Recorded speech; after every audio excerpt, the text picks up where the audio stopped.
ሄሎ ኢሳት ቴሌቪዥን ሄሎ ማን እንበል ከየት ነው? ሄሎ ኢሳት ኢሳት ነፃ የህዝብ ሚዲያ ወትሮም ቢሆን የህዝብ አይንና ጆሮ እንደመሆኑ ይህንን የህዝብ ቅሬታ ማስተናገጃ መድረክ አሰናድቷል። በዚህም ያጋጠሙትን ወይም ያስተዋሉትን የመልካም አስተዳደር ችግር፣ የሙስናና የጉዳይ ገዳዮች ጉድኝት፣ የመብት ጥሰትና ስልጣንን ያለአግባብ የመጠቀም ጸረ ዲሞክራሲያዊ አሰራሮችን ይጠቁሙን።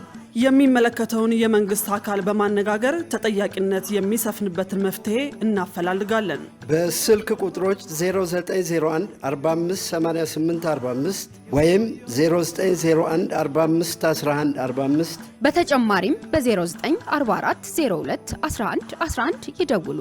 ልናስተናግደው ዝግጁ ነን። ኢሳት ነፃ የህዝብ ሚዲያ። አርዕስተ ዜና። አሽከርካሪዎች ከነገ ጀምሮ አማራጭ መንገዶችን እንዲጠቀሙ ተጠየቀ። ከውጭ የኢራን ጠቅላይ ሚኒስትር በዋሽንግተን ከዶናልድ ትራምፕ ጋር ይገናኛሉ ተባለ።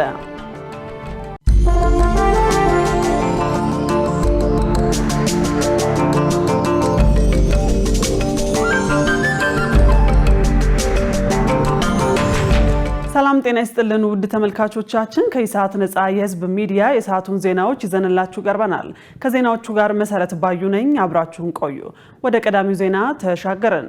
ጠቅላይ ሚኒስትር አብይ አህመድ ከኦሉሴጉን ኦባሳንጆ ጋር በሀገራዊ ምክክር ጉዳይ ተወያዩ። ጠቅላይ ሚኒስትር አብይ አህመድ ኦሉሴጉን ኦባሳንጆን ዛሬ በጽህፈት ቤታቸው ተቀብለው አነጋግረዋል። ጠቅላይ ሚኒስትር አብይ አህመድ በታሪካዊው የሀገራዊ ምክክር ዋዜማ የኢትዮጵያ ታላቅ ወዳጅ ከሆኑት ኦሉሴጉን ኦባሳንጆ ጋር ውይይት ማድረጋቸውን በማህበራዊ ድረገጻቸው ባጋሩት መልእክት አስታውቀዋል። በመጪው ሀገራዊ ምክክር ዙሪያ ለመወያየት እንዲሁም ከዚህ ቀደም ካከናወኗቸው ተግባራት ጥበብ ለመቅሰም የተቻለ ሲሆን በተለይም የቢያፍራን የሰላም ሂደት በመምራት ያካበቱትን ልምድ ማጋራታቸውን ገልጸዋል። ይህም ኢትዮጵያ በምክክር ለምታረጋግጠው አንድነትና ዘላቂ ሰላም ጉዞ ትልቅ ትምህርት የሚሰጥ መሆኑን ተናግረዋል። ኢትዮጵያ ኦባሳንጆ ለሚያበረክቱት በዋጋ የማይተመን አስተዋጽኦ ሁልጊዜም የላቀ ምስጋናዋን ታቀርባለች ሲሉ ጠቅላይ ሚኒስትሩ ገልጸዋል።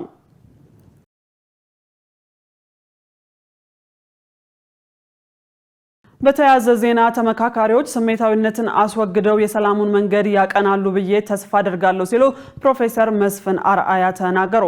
ነገ በሚጀምረው ታሪካዊው የሀገራዊ ምክክር ጉባኤ ላይ ለመሳተፍ ከመላው ኢትዮጵያ የተወከሉ 4000 የህብረተሰብ ክፍሎች አዲስ አበባ የገቡ ሲሆን ይህንን ታላቅ ሀገራዊ ሁነት አስመልክቶ የሀገራዊ ምክክር ኮሚሽን ዋና ኮሚሽነር ፕሮፌሰር መስፍን አርአያ መልእክት አስተላልፈዋል። ተመካካሪዎች ከስሜታዊነት በጸዳ መልኩ ኢትዮጵያን ማዕከል አድርገውና ተመካክረው የሰላሙን መንገድ ያቀናሉ የሚል ተስፋ እንዳላቸው ገልጸዋል። ነገ የሚጀምረው የሀገራዊ ምክክር መድረክ ታሪካዊውን እድል በአግባቡ ለመጠቀም የሚያስችል ወሳኝ ምዕራፍ የሚከፍት መሆኑን አመልክተዋል። ወደ መዲናዋ የገቡት ጉባኤተኞች በ500 ተከፋፍለው ለ30 ቀናት በተመረጡ አጀንዳዎች ላይ በጥልቀት የሚወያዩ ሲሆን በዋና ዋናና መሰረታዊ ጉዳዮች ላይ የጋራ መግባባት ላይ መድረስ እንደሚቻል ያላቸውን እምነት ገልጸዋል። የሀገራዊ ምክክር ጉባኤውን መጀመር ዋዜማ አስመልክቶ ከኮሚሽኑ ቅጥር ግቢ ጀምሮ በተለያዩ የአዲስ አበባ ስፍራዎች የመከላከያ ማርሽ ባንድ ደማቅ የሙዚቃ ትርኢት ቀርቧል።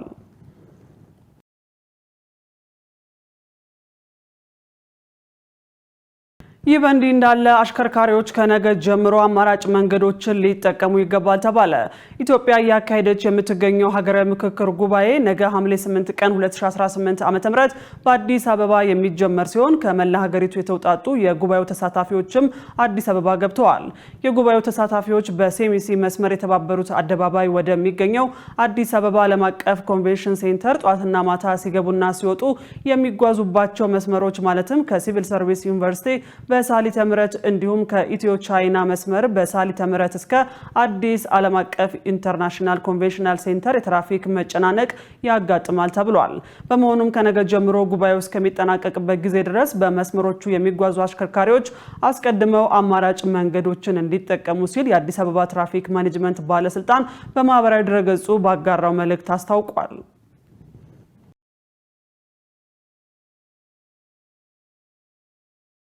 ሴቶች በሰላም ግንባታ ላይ ያላቸውን ተሳትፎ ለማጠናከር እየተሰራ ነው ተባለ። ይህ የተገለጸው የኢትዮጵያ ሴቶች ፌዴሬሽን እና የዓለም አቀፍ ሴቶች ማህበር በሰላም ግንባታ ሂደት የሴቶችን ተጠቃሚነት ለማስጠበቅ በጋራ ባደረጉት የውይይት መድረክ ላይ ነው። ትግስት ተስፋዬ ተጨማሪ አላት። የኢትዮጵያ ሴቶች ፌዴሬሽን ከዓለም አቀፉ የሴቶች ማህበር ጋር በመተባበር ሴቶች በሰላም ግንባታ ሂደት የሚኖራቸውን ተሳትፎ ለማጠናከር እየሰራ መሆኑን አስታውቋል። በግጭት አውድ ውስጥ ሴቶች በቀዳሚነት ተጎጂ በመሆናቸው በሰላም ግንባታና በግጭት አፈታት ሂደት ተሳትፏቸውን ለማጠናከር ፌዴሬሽኑ ምን እየሰራ ነው ሲል ኢሳት ጠይቋል። የኢትዮጵያ ሴቶች ፌዴሬሽን ፕሬዚዳንት አየለች እሸቴ በሰጡት ምላሽ በሰላም ግንባታ ላይ ከሚሰሩ አካላት ጋር በጋራ በመሆን የሴቶችን ተሳትፎ ይበልጥ ለማጠናከር እየተሰራ መሆኑን ተናግረዋል። ሰላም አኳያ የሰላም የሚመለከቱ አካላት ጋር በጋራ ሆነን ሴቶች ሰላም ላይ የሚኖራቸው ሚና የበለጠ ለሀገር ግንባታ ሊያውሉት እንዲችሉ ሀገራዊ አጠቃላይ ያለውን የሰላም መሻሻል የበለጠ ለማጽናት እንዲቻል ሪዚሊያንት የሆነ አገር እንዲኖር ለማድረግ በሚደረገው ጥረት ውስጥ ሴቶች ድርሻቸውን እንዲወጡ አቅደን የምንሰራ ይሆናል ማለት ፈልጋለሁ። አክለውም በኢትዮጵያ ሀገራዊ ምክክር ኮሚሽን የሴቶችን ተሳትፎ ለማጉላት በትኩረት መሰራቱን አንስተው ከሐምሌ 8 ቀን ጀምሮ ለሚደረገው የምክክር ጉባኤ ሁሉም አካላት ከኮሚሽኑ ጎን እንዲቆሙ ጥሪ አቅርበዋል።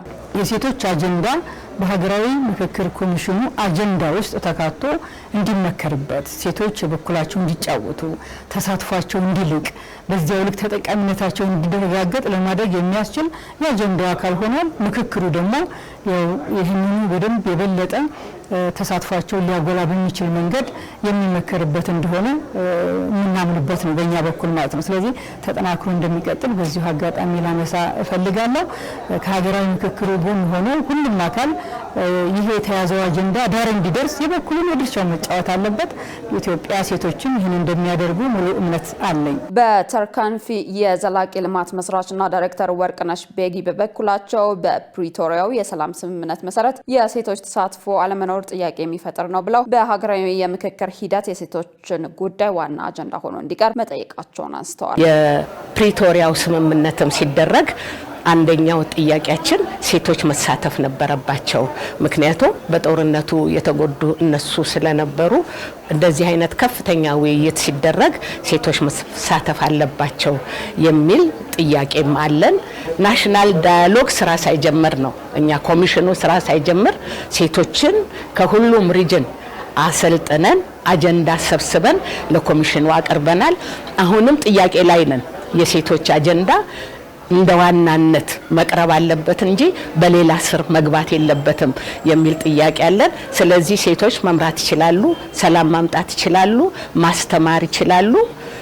ይሄ ነው እንግዲህ ለሴቶች ድምጽ ለመሆን ነው አንዱም የምንሰራው። በግጭት አፈታት ሂደት የሴቶችን ተሳትፎ ማጠናከር እንደሚገባ የሲቪል ማህበረሰብ ድርጅቶችና አጋር አካላት በአጽንኦት ተናግረዋል።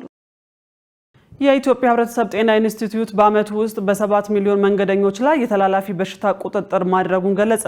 ኢንስቲትዩቱ ይህን ያለው 100ኛ ዓመት የምስረታ በዓሉን ከመጪው ሐሙስ ጀምሮ በተለያዩ መርሃ ግብር እንደሚያከብር በገለጸበት ወቅት ነው። ሰላማዊት ሙልጌታ ጉዳዩን በዝርዝር ተመልክተዋለች፣ እንደሚከተለው ታቀርበዋለች። የኢትዮጵያ የህብረተሰብ ጤና ኢንስቲትዩት የጤናውን ስርዓት በሳይንሳዊ መረጃ በመደገፍ የህብረተሰብ ጤና አደጋዎችን መከላከል የሚያስችል አቅም መገንባቱን አስታውቋል። የተቋሙን 100ኛ ዓመት ክብረ በዓል አከባበር አስመልክቶ የኢንስቲትዩቱ ዋና ዳይሬክተር ዶክተር መሳይ ኃይሉ እንደገለጹት ተቋሙ በቆይታው የተለያዩ ክትባቶችን በማምረት ሳይንሳዊ ምርምሮችን በማካሄድ እንዲሁም የህብረተሰብ ጤና ስጋቶችን ቀድሞ በመለየት ፈጣን ምላሽ ሲሰጥ መቆየቱን አንስተዋል። የድንበር ተሻጋሪ በሽታዎችን ቁጥጥር ስርዓትም ዓለም አቀፍ የጤና ደንቦችን በመከተል አግባብ በመምራት ቀልጣፋ ቁጥጥር ማድረጉን አብራርተዋል። በዚህም ባለፈው በጀት ዓመት ስጋት ካሉባቸው ሀገራት ወደ ኢትዮጵያ በሚመጡ ከ7 ሚሊዮን በላይ መንገደኞች ላይ የተላላፊ በሽታ ቁጥጥር ስራ መሰራቱን ጠቁመዋል። ባለፈው በጀት ዓመት ብቻ ከ7 ሚሊዮን በላይ መንገደኞች ላይ የተላላፊ በሽታዎች ቁጥጥር በተለይ ስጋት ካለባቸው ሀገራት የሚመጡ መንገደኞች ላይ የተላላፊ በሽታ ቁጥጥር ስራን በዓለም አቀፍ አየር ጣቢያዎች ብቻ አይደለም ወይም ማረፊያዎች ብቻ አይደለም በየብስ መግቢያና መውጫ ኬላዎች ወደ 16 የሚሆኑ በመላ ሀገሪቱ ጠረፍ አካባቢ እነዚህም ባልተቋረጠ ሁኔታ የኛ የህብረተሰብ ጤና አደጋ ቁጥጥር ባለሙያዎች እዛ እየሰሩ የሀገራችን ህዝብ ከተላላፊ በሽታዎች ከመከላከል አንጻር ሰፊ ስራዎችን እየሰሩ ለተቀን 24 ሰዓት የሳምንቱ 7ቱንም ቀናት ያለማቋረጥ አገልግሎት የተሰጠ እንደሆነ ይህንንም መንግስት በልዩ ትኩረት በሚያስፈልገው ሁሉ ግብአት ድጋፍ እያደረገ የበለጠ ለማጠናከርም እቅድ ይዞ እየሰራ የሚገኝበት የህብረተሰብ ጤና አደጋ ቁጥጥር ስርዓቱ በለውጡ እንግዲህ በጣም በተደራጀ ሁኔታ እንዲሰራ በተቀመጠው አቅጣጫ እየተተገበረ ያለና ውጤት እያመጣ ያለ የጤና ደህንነት ስራችንንም እያገዘ ያለ ስራ ነው። በተጨማሪም ኢንስቲትዩቱ በቅኝት ስርዓት በሽታዎችን በመለየት የምላሽ አሰጣጡን ስርዓት በማጠናከር የጤና አደጋዎችን በአጭር ጊዜ ለመቆጣጠር የሚችል አቅም መገንባቱን ዶክተር መሳይ ገልጸዋል።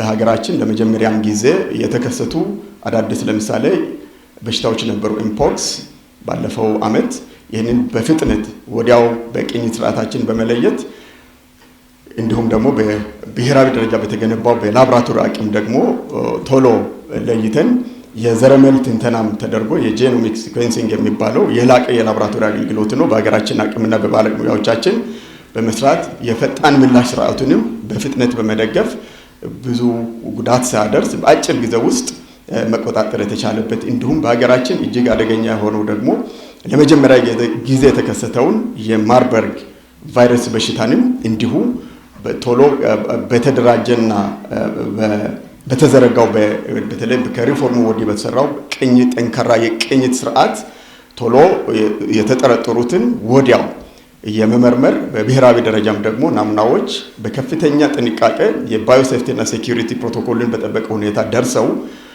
ወደ አካባቢም ሳይዛመቱ ወዲያው ተለይቶ በፍጥነት የምላሽ ስራውን በማስጀመር ሁሉንም ባለድርሻ አካላትን በማስተባበር በተሰራው ስራ ሊያደርስ ይችል የነበረውን ጉዳት በአጭር ጊዜ ውስጥ በመቆጣጠር እና መከላከል የተቻለበት ትልቅ ስራ ነው። የኢትዮጵያ ህብረተሰብ ጤና ኢንስቲትዩት 100ኛ ዓመት የምስረታ በዓሉን ሐምሌ 9 ቀን 2018 ዓ.ም እንደሚያከብር አስታውቋል። በሐሰተኛ ሰነድ ሲያጭበረብሩ የተገኙ ኢትዮጵያውያንና የውጭ ዜጎች ተጠያቂ ማድረጉን የኢሚግሬሽንና ዜግነት አገልግሎት አስታወቀ። የኢሚግሬሽንና ዜግነት አገልግሎት የ2018 በጀት ዓመት እቅድ አፈጻጸሙን የገመገመ ሲሆን በዚህም ከ1.6 ሚሊዮን በላይ ፓስፖርት ከ1 ሚሊዮን በላይ ቪዛን ጨምሮ ሌሎች አገልግሎቶች መስጠቱን አስታውቋል። ከነዚህ አገልግሎቶችም በአጠቃላይ ከ42.7 ቢሊዮን ብር በላይ ገቢ መሰብሰብ የቻለ ሲሆን በአየርና በየብስ ድንበር ለ7.2 ሚሊዮን ለሚሆኑ ገቢና ወጪ መንገደኞች ዓለም አቀፍ ደረጃውን የጠበቀ የጉዞ ሰነድ አገልግሎት መስጠቱን ገልጿል። ወጥነትን በመከላከል በኩል በሐሰተኛ ሰነድ ሲያጭበረብሩ የተገኙ 433 የውጭ ዜጎችና 4450 ኢትዮጵያውያን ተይዘው ተጠያቂ መደረጋቸውን አስታውቋል።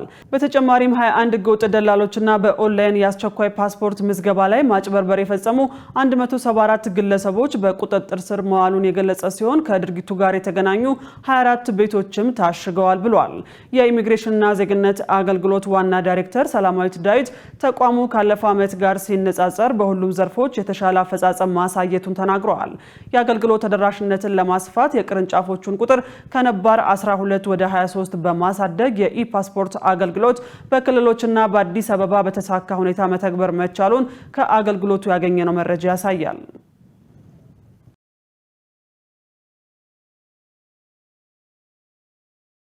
ውድ ተመልካቾቻችን አሁን ደግሞ የቢዝነስና የኢኮኖሚ ዜናዎች ወደ እናንተ የሚደርሱበት ሰዓት ላይ ደርሰናል። ዜናዎችን ይዛ ገነት ዘዘው እየጠበቀችን ነው።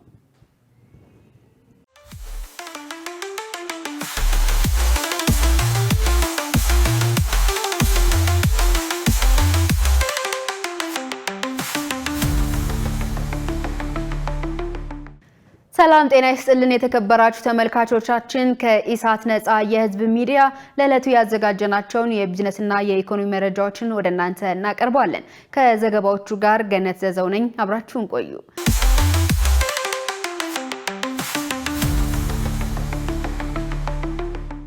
መንግስት የሎጂስቲክስ ዘርፉን በማዘመን የገቢና የውጭ ንግድ ለማሳደግ እየሰራ መሆኑን ገለጸ።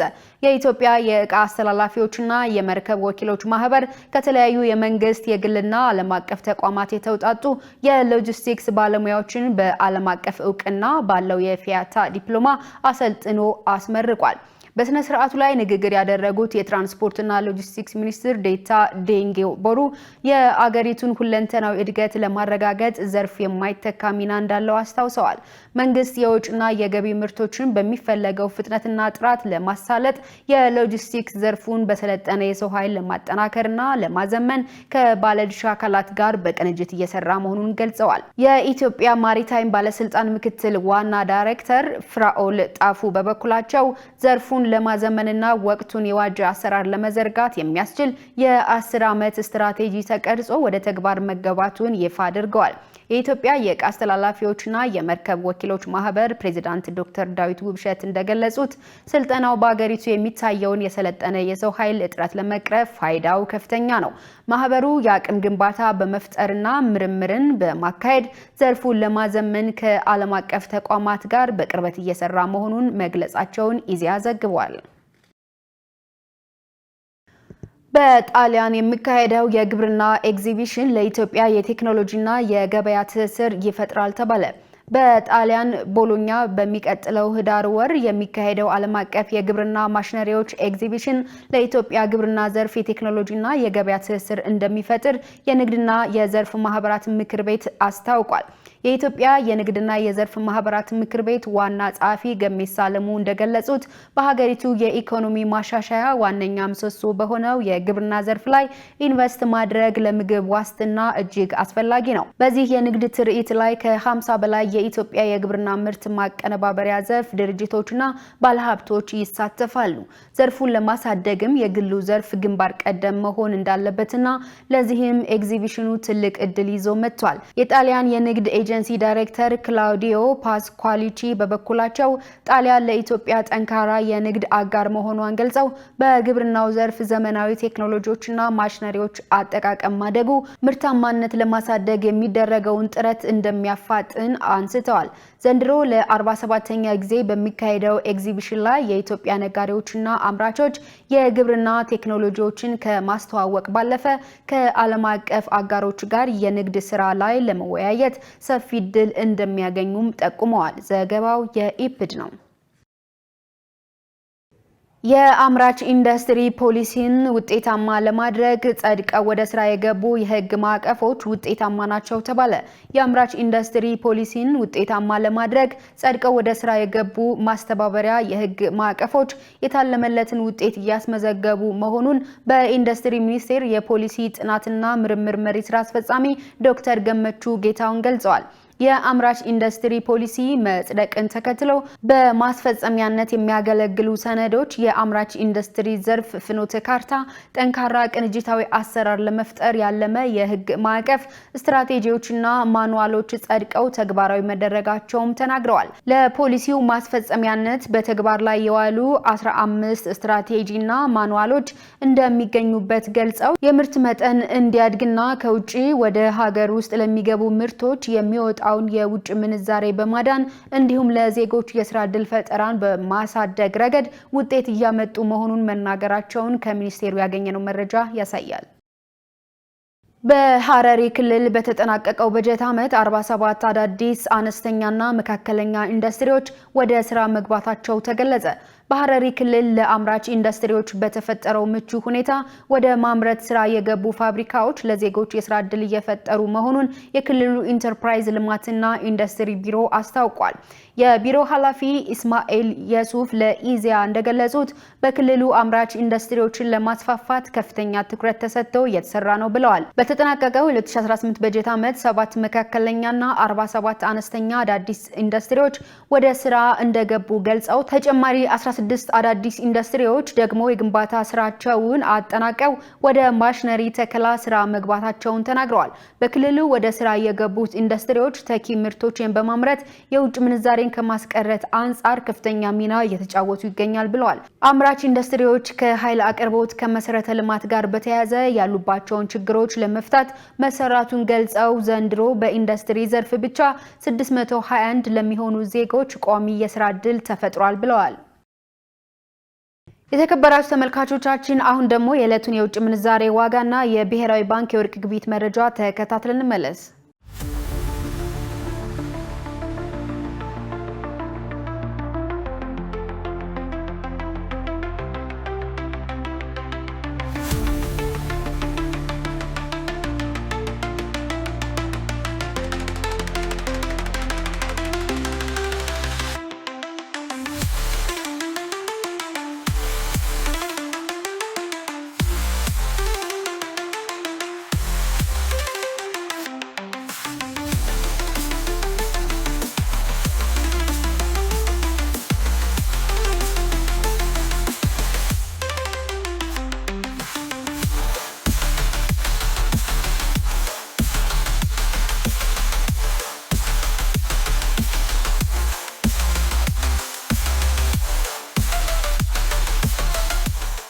ተመልካቾቻችን ለዕለቱ ያዝናቸው የቢዝነስና የኢኮኖሚ መረጃዎች በዚሁ ተጠናቀዋል። ወደ ቀጣይ ዜና ላሳልፋችሁ።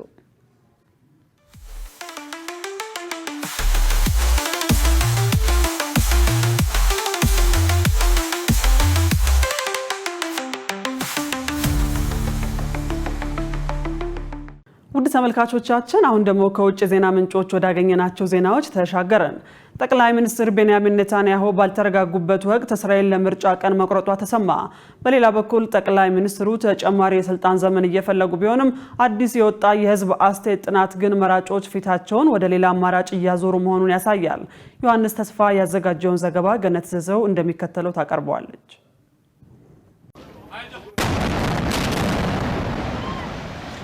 በበርካታ ግንባሮች ለ3 ዓመታት ያህል ከዘለቀው ጦርነት ከከፍተኛ የኢኮኖሚ ቀውስና ከዋሽንግተን ጋር ካለው የሻከረ ግንኙነት በኋላ የእስራኤል የፖለቲካ ካርታ በአዲስ መልክ እየተሳለ ይገኛል። የሀገሪቱ ብሔራዊ የቴሌቪዥን ጣቢያ ካን ይፋ ያደረገው አዲስ የህዝብ አስተያየት ጥናት በፖለቲካ ልሂቃን ዘንድ ድንጋጤ ሲፈጥር፣ በጋዲ አይዘንኮት የሚመራው የአሻር ፓርቲ ገዢውን የሊኩድ ፓርቲ በ24 መቀመጫ በመብለጥ እየመራ ይገኛል። ከሁሉም በላይ ደግሞ የተሰበሰበው ድምጽ የኔታንያሁ ቀኝ ዘመም ጎራ ማግኘት ከሚገባው 61 የፓርላማ መቀመጫዎች እጅግ ባነሰ መልኩ 52 መቀመጫ ብቻ ማግኘቱን ይጠቁማል። ሊኩድ ችግር ውስጥ ነው። በአብዛኞቹ ሁኔታዎች ጥምረቱ አብላጫ ድምጽ ሊያገኝ አይችልም። ተቃዋሚውም የራሱ የሆነ አጣብቂኝ አለበት። 61 መቀመጫዎችን ለማግኘት የአረብ ተወላጆችን ድምጽ ይፈልጋል። ነገር ግን የእስራኤል የህዝብ አስተያየት እየተለወጠ ነው። ከኔታንያሁ በቀር ሌላ አማራጭ የለም የሚለው መፈክር አክትሞለታል። የአይዘንኮት ኮከብ ግን እያበራ እንደ አውሮፓውያኑ አቆጣጠር ከ2015 እስከ 2019 የእስራኤልን ጦር የመሩት አይዘንኮት ወታደራዊ የደህንነት ዝናቸውን በጥሩ ሁኔታ እየተጠቀሙበት ይገኛሉ። ራሳቸውን ጠንከር ያሉ ግን ተግባራዊ የሆኑ መካከለኛ የፖለቲካ አቋም ያላቸው አድርገው በማቅረብ ድጋፍ እየተናደ ከሄደው የናፍታሊ ቤኔት ቱጌዘር አሊያንስ ድጋፍ በመውሰድ በኩል ሰፊ ተቀባይነት እያገኙ ነውም ተብሏል። ለሀገር መሪነት ያላቸውን ብቃት በተመለከተም አይዘንኮት ኔታንያሁን 41 ለ37 በመቶ በሆነ ድምጽ በልጠዋቸዋልም ተብሏል። መረጃው እንደሚያሳየው ከሆነ ከፍተኛ የስነልቦና ቀውስ ውስጥ የገባው መራጭ ህዝብ ከደህንነት ጉዳይ እኩል የጥቅምት 7ቱን ጥቃት በተመለከተ ይፋዊ መርማሪ ኮሚሽን እንዲቋቋም የሚጠይቀውን ጉዳይ ዋነኛ መወዳደሪያ አድርጎታል። ኔታንያሁ 5 ትልልቅ ውድቀቶች አሉባቸው። ጋዛ፣ ሊባኖስ፣ ኢራን ዋነኞቹና ግዙፍ ውድቀቶቻቸው ናቸው። እዚህኛ እየተነጋገን ካለንበት ስፍራ ሳይርቅ እየተካሄደ ያለ የወንጀል ክስም አለባቸው። በተጨማሪም በእስራኤል እጅግ ስሱ የሆነውን እጅግ ወግ አጥባቂ አይሁዳዊ ወደ ውትድርና የማስገባት ጉዳይ ላይም እየወደቁ ይገኛሉ። እንግዲህ እነዚህን 5 ውድቀቶች ይዘው ነው ወደ ምርጫ የሚገቡት። በርካታ እስራኤላውያንም አሁን ባለው የፖለቲካ ሁኔታ በመሰልቸት ለውጥ እንዲደረግ እየጠየቁ ይገኛሉ። ስራ ላይ በመሆን ያፍራለሁ። እየተካሄደ ያለው የዘር ማጥፋት፣ በኡሳማ አቡሳፊያና በ80 የሕክምና ባለሙያዎች ላይ እየተፈጸመ ያለው ስቃይ፣ እንዲሁም በዌስት ባንክ ያለው የዘር ማጽዳት፣ በአጠቃላይ የምንኖረው ገሃነም ውስጥ ነው። በምዕራብ እስራኤልን በሚገኝ የገበያ ስፍራ በጦርነትና ለዓመታት በዘለቀ የፖለቲካ ትርምስ የዛለውን ህብረተሰብ ድካም በግልጽ መመልከት ይቻላል። የኔታንያሁ በፖለቲካ ዓለም የመትረፍ ብቃት አስደናቂ ቢሆንም አሁን የወጡት ቁጥሮች ግን ግልጽ መልእክት እያስተላለፉ ነው። እርሳቸውን በአንድ ወቅት ለመራጮች የገቡት የደህንነት ዋስትና ቃል እየደበዘዘ መጥቷል። በአሁኑ ወቅት በቀጣናው እየተካሄደ ባለው ፖለቲካዊ ሽኩቻ የተሰላቸው የእስራኤል ህዝብ ከነባራዊው የፖለቲካ ሁኔታ ፊቱን እያዞረ ይመስላል። ይልቁንም ለቀጣዩ ጉዞ ወደ ወታደራዊ ልሂቃኑ እየተጠጋ ይገኛል። ዜናውን ስናጠናቅር ቲአርቲ ወርልድን በዋቢነት ተጠቅመናል። የኢራቅ ጠቅላይ ሚኒስትር በዋሽንግተን ከዶናልድ ትራምፕ ጋር ይገናኛሉ ተባለ። ከኢራን ጋር ባላቸው ግንኙነት ጫና ውስጥ የገቡት የኢራቁ ጠቅላይ ሚኒስትር መንግስታቸው በ3 ዓመት ውስጥ የነዳጅ ምርቱን በከፍተኛ ደረጃ ለማሳደግ ማቀዱን ተናግረዋል። ሸሪፍ ኢማም ተጨማሪ አለው። የኢራቅ አዲሱ ጠቅላይ ሚኒስትር አሊ አልዛይዲ በዚህ ሳምንት በዋይት ሃውስ በሚኖራቸው ጉብኝት በሀገራቸው ነዳጅ፣ ጋዝና የኃይል ዘርፍ ዋነኛ የተባለውን የአሜሪካን ኢንቨስትመንት ለመሳብ ስምምነት ያደርጋሉ ተብሎ ይጠበቃል። ዛይዲ ዛሬ ማክሰኞ በዋሽንግተን ከዩናይትድ ስቴትስ ፕሬዚደንት ዶናልድ ትራምፕ ጋር ይገናኛሉ። በዚህም የአሜሪካ አስተዳደር ኢራን በኢራቅ ላይ የምታሳድረውን ተጽዕኖ እንድታነሳ ለማድረግ በኢራቅ ላይ ጫና ያሳድራሉ ተብሏል። የጠቅላይ ሚኒስትሩ ቢሮ እንዳስታወቀው የኢራቁ መሪ ከአሜሪካው ፕሬዚደንት ልዩ ልዑክ ቶም ባራክ ጋር ሰኞ ዕለት ተገናኝተው ተነጋግረዋል። በዚህም በሀገራቱ መካከል ሊኖር ስለሚገባው ተጨማሪ ትብብር እንዲሁም በክልሉ ስላለው ልማትና በአካባቢ ያለውን ውጥረት ለማርገብ ባግዳድ በሚኖራት አስተዋጽኦ ላይ መምከራቸውን ከጠቅላይ ሚኒስትሩ ቢሮ የወጣው መግለጫ ያመለክታል። የጠቅላይ ሚኒስትሩ የአሁኑ የዋሽንግተን ጉብኝት በአሜሪካና በኢራቅ ዋነኛ አጋር በሆነችው ኢራን መካከል ቆሞ የነበረው ግጭት በተባባሰበት ወቅት ነው። ጠቅላይ ሚኒስትሩ ከጉብኝታቸው ቀደም ብሎ በዋሽንግተን ፖስት ላይ ባወጡት ጽሑፍ በኃይል አጠቃቀም ላይ ሕጋዊ ጠቅላይነት ወይም ሞኖፖሊ እንዲኖር ለማድረግ ቁርጠኛ የሆነ መንግስት እንደሚመሩ አስታውቀዋል። መንግስታቸው ዋሽንግተን እንደ አሸባሪ የምትመድባቸውን የታጠቁ ቡድኖች እስከ ሴፕተምበር 30 ቀን ድረስ ትጥቅ እንዲፈቱ ይጠይቃል። ይህም በአሜሪካ የሚመራው የጸረ ታጣቂ ቡድኖች ተልዕኮ ከማብቃቱ ጋር ይገጣጠማል ተብሏል። አንድ ስማቸው እንዳይገለጽ የፈለጉ ከፍተኛ የኢራቅ ፖለቲከኛ ለኤኤፍፒ እንደነገሩት አዲሱ መንግስት ለኢኮኖሚ እድገት ቅድሚያ በመስጠት ለአሜሪካ ተስማሚ መንገድ ቢከተልም ኢራቅ ከኢራን በተቃራኒ ትቆማለች ማለት ግን አይደለም ብለዋል። ይልቁንም ኢራቅ በተቻለ መጠን ዘላቂ የሆነና በሁለቱም ወገን ተቀባይነት ያለው አካሄድ ማበጀት አለባት ብለዋል። ባለፈው ሳምንት የኢራቅ ቅዱሳን ከተሞች የሺያ እስልምና መቅደሶች የኢራንን የሟች መንፈሳዊ መሪ ኾሜኒን ታላቅ የቀብር ስነ ስርዓት አስተናግደዋል። ዛይዲ እንዳሉት መንግስታቸው በ3 ዓመታት ጊዜ ውስጥ የነዳጅ ምርቱን በከፍተኛ ደረጃ ለማሳደግ አቅዷል። ይህንን ያሉት በዋሽንግተን ከኢራቃውያን የማህበረሰብ ተወካዮች ጋር ባደረጉት ስብሰባ ላይ ነው። ተወካዮቹ በተጨማሪም በጤና አጠባበቅ፣ በትምህርት፣ በነዳጅ ምርት ዘርፎች ላይም ኢንቨስት እንዲያደርጉ ጠይቀዋል። ዛይድ የነዳጅ የኤሌክትሪክና የኮሚኒኬሽን ሚኒስቴር በኢነርጂ፣ በቴሌኮሚኒኬሽን፣ በቴክኖሎጂ ልማት ዘርፍ ለሚሰማሩ ታዋቂ የአሜሪካ ኩባንያዎች ቅድሚያ እንዲሰጥ መመሪያ ማስተላለፋቸውን ከጉዞአቸው በፊት በወጣ መግለጫ ተመላክተዋል ተብሏል። ይሁን እንጂ የነዳጅ ማደያዎችን ለማልማትና ዘላቂ የምርት ትርፍ እንዳይኖር ያደረጉ የመሰረተ ልማት ማነቆችን ለማስተካከል በቂ ኢንቨስትመንት መሳብ ቀላል እንደማይሆን ተንታኞች ይናገራሉ። መረጃው የአረብ ኒውስ ነው። ውድ ተመልካቾቻችን አሁን ደግሞ የስፖርት ዜናዎች ወደ እናንተ የሚደርሱበት ሰዓት ላይ ደርሰናል። ዜናዎቹን ይዞ ሙሉቀን ሰለሞን እየጠበቀን ነው። ለጤንነት፣ ለምርት፣ ለወዳጅነት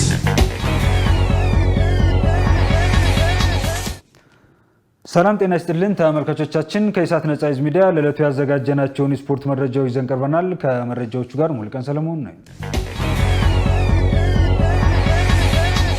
የሲዳማ ቡና እግር ኳስ ቡድን አባላት ተሸለሙ። የ2018 የኢትዮጵያ ፕሪሚየር ሊግና ከዓመት በታች ፕሪሚየር ሊግ አሸናፊ ሲዳማ ቡና አባላት ሽልማት እንደተበረከተላቸው ታውቋል። አባላቱ በትናንትናው ዕለት የሲዳማ ክልል ርዕሰ መስተዳድር ደስታ ሌዳሞ፣ የቡድኑ አመራሮችና ሌሎች እንግዶች በተገኙበት በሐዋሳ ከተማ እውቅናና ሽልማት ተሰጥቷቸዋል።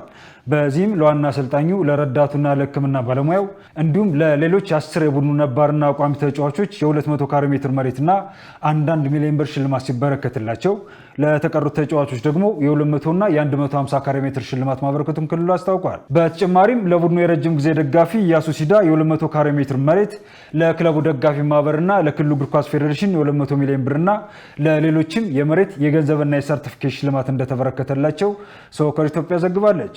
ለሲዳማ ቡና ከዓመት በታች ተጫዋቾች ደግሞ በድምሩ 6 ሚሊዮን ብር ሽልማት የተበረከተ ሲሆን ለወጣቱ ቡድን ዋና አሰልጣኝ አማ ዘውዱ 200 ካሬ ሜትር መሬት መሸለሙ ተዘግቧል። የዓለም ዋንጫ የግማሽ ፍጻሜ መርሃ ግብር ዛሬ ይጀምራል። የ23ኛው የፊፋ ዓለም ዋንጫ የግማሽ ፍጻሜ ጨዋታዎች ዛሬና ነገ የሚደረጉ ሲሆን ዛሬ ምሽት 4 ሰዓት ላይ ፈረንሳይ ከስፔን ይጫወታሉ።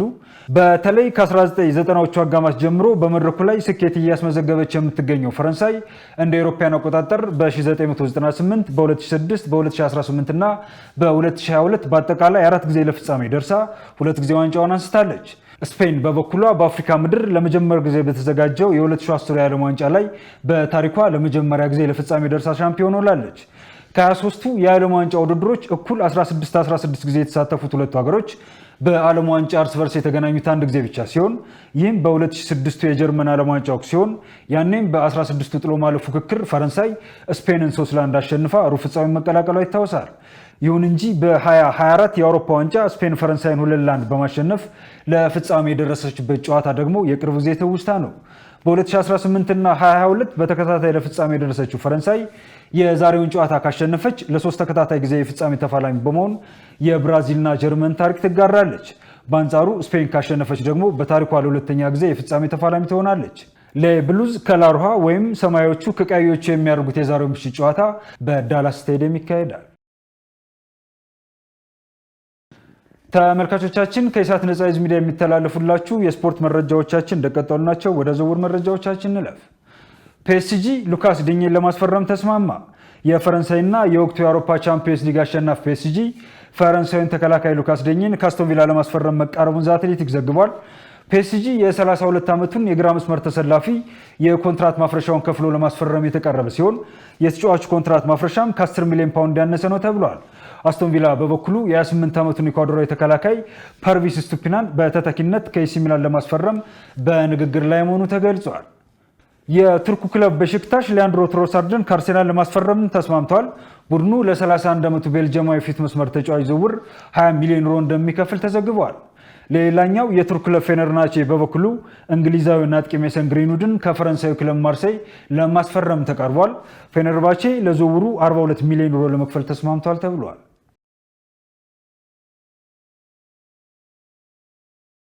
ተመልካቾቻችን ከኢሳት ነጻ ህዝብ ሚዲያ የዕለቱ የስፖርት መረጃዎቻችን የተከታተላችኋቸውን መስሎ ነበር። ከመረጃዎቹ ጋር ሙልቀን ሰለሞን አብራችሁ ቆየው። መልካም ጊዜ ይሁንላችሁ።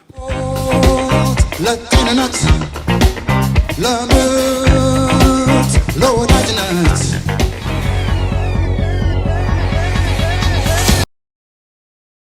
ውድ ተመልካቾቻችን ከኢሳት ነጻ የህዝብ ሚዲያ ለሰዓቱ ያዝናቸው ዜናዎች በዚሁ ተጠናቀዋል። ከዜናዎቹ ጋር አብሬያችሁ የቆየሁት መሰረት ባዩ ነበር። ቁጥሩ ጊዜ ከኢሳት ጋር ሰላም።